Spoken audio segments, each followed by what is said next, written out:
Hello friends, welcome to the channel. Today we are going to discuss about wheel alignment. So let's start.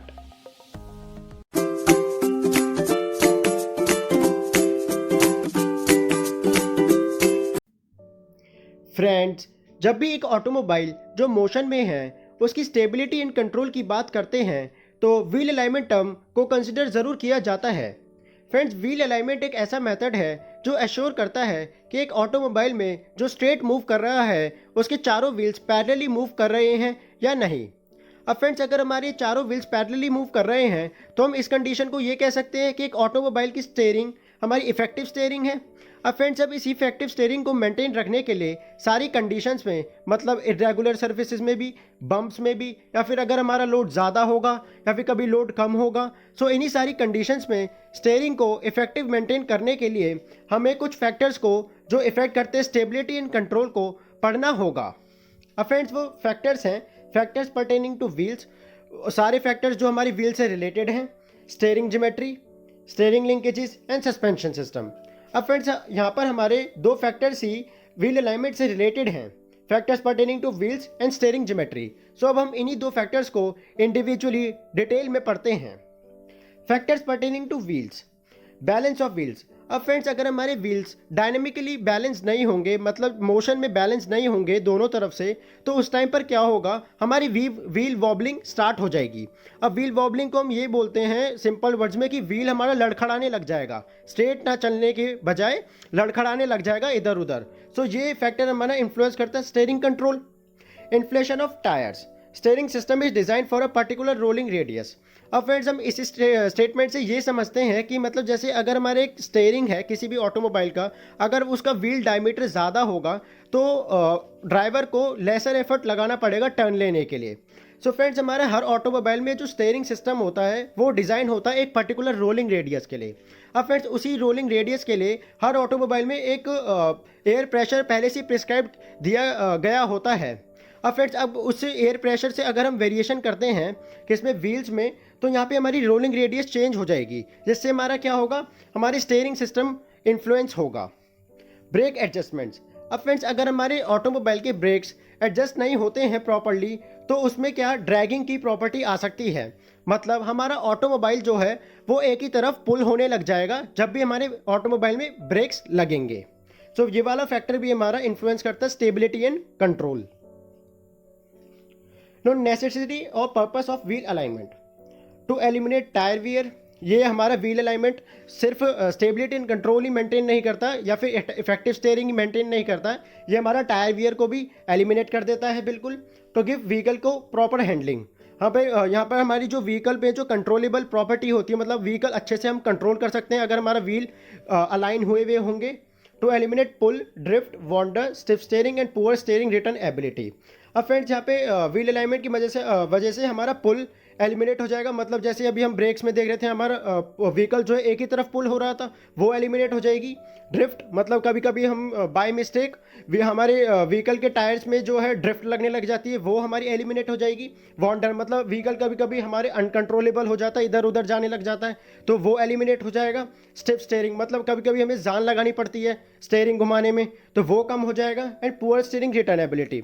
अब जैसे कि हमने एक turn लिया तो उस टाइम पे हमने व्हीकल को घुमाया, अब वापस व्हीकल को ओरिजिनल पोजीशन लाने में थोड़ी जान लगानी पड़ती है. सो अगर हमारा व्हील्स अलाइन होंगे तो फिर हमें वो इतना एफर्ट नहीं लगाना पड़ेगा स्टीयरिंग पे.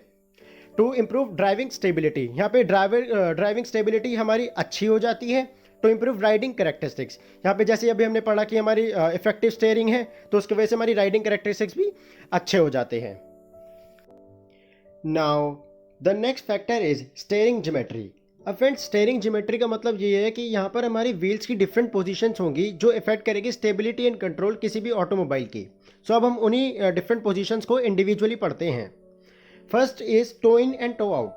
अब फ्रेंड्स, जब भी हमारे यहाँ पे फ्रंट व्हील्स जो है व्हीकल के वो पॉइंट करेंगे इनवर्ड, मतलब अंदर की तरफ पॉइंट करेंगे, तो वो कंडीशन होगी हमारी टो इन. एंड अगर हम हमारे पॉइंट करेंगे आउटवर्ड तो वो कंडीशन होगी हमारी टो आउट.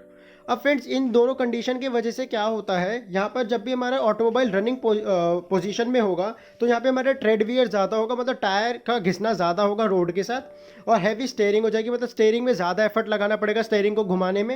एंड यहाँ पे फ्यूल कंजप्शन ज़्यादा हो जाएगा, मतलब कार की जो एवरेज होगी वो कम हो जाएगी। Now camber. It is a tilt of car wheels from the vertical. Camber is positive if the tilt is outward at the top. Camber is negative if the tilt is inward at the top. Not generally exceed 2 degree. अब friends camber क्या होता है? Camber एक ऐसा angle है जो हमारे tilt बताता है कार व्हील्स का वर्टिकल से। मतलब सिंपल वर्ड्स में अगर समझे डायग्राम से, अगर ये आपको डायग्राम क्लियर नहीं दिख रहा है तो मैं आपको ऐसे समझाता हूँ। मान लीजिए हमारा कार व्हील है, ये हमारा कार व्हील, ये हम देख रहे हैं फ्रंट व्यू से, ये हम साइड व्यू से नहीं देख रहे हैं, हम फ्रंट व्यू से देख रहे हैं। तो ये है हमारा वर्टिकल कार व्हील का। अब फ्रेंड्स यहाँ पे क्या होगा, अब कैम्बर हम इसको बोलते हैं जब हमारा कार व्हील जो है वो हमारा इस तरफ मूव करेगा, मतलब बाहर की तरफ करेगा, तो ये वाला जो हमारा एंगल होगा, ये एंगल, इसको हम बोलेंगे क्या? Positive camber. और अगर ये ही हमारा कार व्हील, ये वर्टिकल, अगर ये हमारा कार व्हील अंदर की तरफ मूव करेगा तो इसको हम बोलेंगे नेगेटिव कैम्बर। अब फ्रेंड्स ये जो हमारा कैम्बर का जो एंगल होता है वो हमारा 2 डिग्री तक ही होता है, मतलब ये कार व्हील अंदर बाहर जो होगा वो 2 डिग्री तक ही होगा, उससे ज़्यादा ऊपर नहीं हो सकता। Now the next is caster. Caster is the angle between kingpin centre line and the vertical in plane of wheel. अब फ्रेंड्स इसको हम अगर सिंपल वर्ड्स में समझे तो जैसे कि मान लीजिए व्हील है एक, ये हमारे शॉक एब्जॉर्बर या फिर हम बोले सस्पेंशन सिस्टम, और ये है हमारी वर्टिकल। फ्रेंड्स ये है हमारा फ्रंट व्यू, साइड व्यू बोल सकते हैं व्हील का। अब फ्रेंड्स यहाँ पे क्या है, जैसे हमारी ये होगा हमारे क्या सस्पेंशन सिस्टम, ये वाला। अब फ्रेंड्स यहाँ पे क्या होगा हमारा, ये है हमारी वर्टिकल लाइन। तो यहाँ पर जैसे कि जब व्हील्स हमारा जब इस तरफ होगा क्या, स्टेयरिंग एक्सिस, हमारी स्टेयरिंग एक्सिस जब इस तरफ होगी तो ये होगा हमारा नेगेटिव कैस्टर, और अगर इस तरफ हुआ अंदर की तरफ, ये होगा हमारा क्या, पॉजिटिव कैस्टर। अब फ्रेंड्स ये अगर हम इसे टेक्निकल उसमें भाषा में पढ़ें तो ये है हमारा angle between kingpin centre line and the vertical in the plane of wheel. अब किंगपिन सेंटर लाइन क्या होती है? किंगपिन फ्रेंड्स, किंगपिन क्या करता है, किंगपिन जो है हमारा स्टेयरिंग एक्सिस को, जो हमारी बीम एक्सल की बीम पर होती है, वो अलाउ करता है उसको रोटेट करना बीम पर फ्रेंड्स पर। लेकिन जो हमारी अब ये जो किंगपिन था हमारी ओल्ड कार्स में काम आता था, ये अब न्यू कार्स में नहीं आता है। अब किंगपिन को हम रिप्लेस कर दिया है हमने बॉल जॉइंट से। अब हमारे बॉल जॉइंट्स यूज़ होते हैं, किंगपिन यूज़ नहीं होती, क्योंकि किंगपिन का एक डिसएडवांटेज ये था, ये हमारी स्टेयरिंग को बहुत हैवी कर देती थी, तो उसकी वजह से इसको हमने रिप्लेस कर दिया बॉल जॉइंट से। सो फ्रेंड्स ये है हमारा कैस्टर, और इसका नॉट जनरली एक्सीड करता है हमारा 3 डिग्री से, मतलब मैक्सिमम इसकी जो कास्टर की लिमिट है वो है हमारी 3 degree. Now kingpin inclination. Inclination of a kingpin from vertical is called the kingpin inclination. It helps the straight ahead recovery, thus providing directional stability. अब फ्रेंड्स वो ये हमारी किंगपिन की जो लाइन होती है उसका जो एंगल होगा वर्टिकल से, व्हील के वर्टिकल से, वो होगा हमारा क्या, kingpin inclination.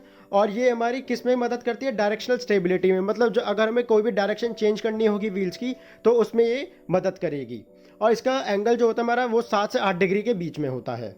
Steering axis inclination. अब फ्रेंड्स जैसे कि अभी हमने पढ़ा कि यहाँ पे किंगपिन को हमने रिप्लेस कर दिया था बॉल जॉइंट से, तो फ्रेंड्स ये यहाँ पे जब हमारा kingpin inclination has also been renamed as steering axis inclination, it is defined as the inclination of ball joint axis from vertical. वहाँ पे था किंगपिन इंक्लिनेशन वर्टिकल से, तो हमने इसके लिए बोल दिया इसलिए उसे किंगपिन इंक्लिनेशन। अब यहाँ पे हमने बॉल जॉइंट्स को टिल्ट करके दिखा दिया वर्टिकल से, या फिर अगर हम बोले इंक्लिनेशन किसका, बॉल जॉइंट एक्सिस का वर्टिकल से, तो उसको हमने बोल दिया स्टीयरिंग एक्सिस इंक्लिनेशन। और यहाँ पर हमारा एंगल का लिमिट क्या है, 5 to 6 degree. Now the next is and last is combined angle. It is the angle formed in vertical plane between the wheel center line and kingpin center line. Combined angle is equal to camber plus kingpin inclination और SAI. अब friends combined angle क्या होता है, ये हमारा combination होता है किसका, कैम्बर का, जो हमने सबसे स्टार्टिंग में पढ़ा था, एंड किंगपिन इंक्लिनेशन का। मतलब यहाँ पे किंगपिन इंक्लिनेशन भी आएगा और यहाँ पे कैम्बर भी आएगा, एंड इसका अमाउंट होता है 9 to 10 डिग्री, मतलब ये 9 to 10 डिग्री के बीच में ही टिल्ट हो सकता है। अब फ्रेंड्स यहाँ पे क्या है, प्रोसीजर ऑफ व्हील अलाइनमेंट। अब व्हील अलाइनमेंट हम करते कैसे हैं, उसका क्या प्रोसीजर है। For checking and making adjustment for wheel alignment always use manufacturers manual because there are cars of number of makes and models, so the specification varies in wide range. अब friends जब भी हम wheel alignment की checking करते हैं तो हम यहाँ पे हमेशा मैन्युफैक्चरर्स की मैनुअल को ही यूज़ करते हैं, क्योंकि फ्रेंड्स यहाँ पे डिफरेंट डिफरेंट कार्स होती हैं जिनकी स्पेसिफिकेशन जो होती है वो अलग अलग होती है। सो हम हमेशा जब भी हम व्हील अलाइनमेंट करेंगे तो हमेशा हम मैन्युफैक्चरर की मैनुअल को ही यूज़ करेंगे, कभी भी अपनी तरफ से व्हील अलाइनमेंट नहीं करेंगे। हमेशा मैन्युफैक्चरर जो स्टैंडर्ड्स दिए हैं हम उसके अकॉर्डिंग ही व्हील अलाइनमेंट करेंगे। All alignment checks and adjustments should be made with car on leveled ground at curb weight spare tyre in place, normal supply water fuel and oil but with no passenger loads. अब friends जब भी हमारा wheel alignment होती है तो उस time पर जो चेक्स एंड एडजस्टमेंट होते हैं कार के साथ वो होते हैं हमारे लेवल्ड ग्राउंड पे, मतलब कार जो हमारी ग्राउंड पर ही होती है, हम उसे कोई एडिशनल हाइट नहीं देते। साथ ही साथ में उसको उसका वेट जो है कर्ब वेट के साथ ही करते हैं, मतलब उसका जो ओरिजिनल वेट है उसकी बॉडी का हम उसी के साथ करते हैं wheel alignment. And normal supply water fuel and oil with no passenger loads, मतलब कोई पैसेंजर बैठा नहीं होगा जब व्हील अलाइनमेंट हो रही होगी। एंड साथ ही साथ में नॉर्मल सप्लाई वाटर, मतलब वाटर की सप्लाई जो होगी वो हमारी नॉर्मल होगी, एंड ऑयल की भी एंड फ्यूल की भी उस टाइम पर जब हमारी व्हील अलाइनमेंट हो रही होगी ऑटोमोबाइल की। Check caster, camber and kingpin inclination by using combination gauge. Check toe in and toe out with toe in toe out gauges. अब फ्रेंड्स जैसे कि अभी हमने स्टेयरिंग ज्योमेट्री के डिफरेंट एंगल्स पढ़े, तो अब हम इनकी चेकिंग होगी किसकी मदद से, कॉम्बिनेशन गॉज की मदद से। एंड जो हमारी कंडीशन थी सबसे फर्स्ट कंडीशन स्टेयरिंग ज्योमेट्री में toe in and toe out, वो हो गया हमारी गॉजेस की मदद से। If this measurements are not within limit then adjust is it as per specification. अब फ्रेंड्स ये है कि अगर ये हमारे जो सारे प्रॉपर्टीज़ हैं इसकी, जैसे अभी हम चेक कर रहे हैं व्हील अलाइनमेंट में, अगर ये हमारी थोड़ी भी वेरिएशन दिखाती हैं तो हम फिर उन्हें जो हमारे मैन्युफैक्चरर मैनुअल में दे रखे होंगे हम उसके अकॉर्डिंग इन्हें एडजस्ट कर देंगे।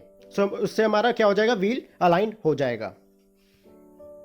Now the equipments tools use for wheel alignment. अब फ्रेंड्स जो हमारे इक्विपमेंट्स यूज होते हैं व्हील अलाइनमेंट के लिए उसे पढ़ते हैं। Sophisticated equipment is available these days to check wheel alignment at various steering angles. Following are the conventional equipment used in garages, service stations for wheel alignment. Camber के लिए हम क्या यूज़ करते हैं, कॉम्बिनेशन गॉज, जैसे अभी हमने पढ़ा। कैस्टर के लिए भी कॉम्बिनेशन गॉज, किंगपिन इंक्लिनेशन के लिए inclination gauges, toe in and toe out के लिए toe in and toe out gauges. Now it is computerized wheel alignment equipment is being extensively used for two wheel drive और four wheel alignment. The use of such equipment greatly enhance the alignment accuracy. अब friends nowadays हम computer की भी मदद कर रहे हैं to या फिर फोर व्हील अलाइनमेंट में। ये नहीं कि मतलब पुराने वाले उस पर ही हैं, अब न्यू टेक्नोलॉजी आ चुकी है तो हम उसकी भी यूज़ कर रहे हैं। The use of such equipment greatly enhances the alignment accuracy. यहाँ पे जैसे कि हमें पता है कंप्यूटर ज़्यादा हमें प्रिसीजन देगा अलाइनमेंट में, ना कि मैनुअली करने से, तो हम कंप्यूटर का भी यूज़ कर रहे हैं। सो फ्रेंड्स हमारा ये सब ही था व्हील अलाइनमेंट में। अगर आपको मेरी वीडियो यूज़फुल लगी so do like it, share it and subscribe the channel. Thank you.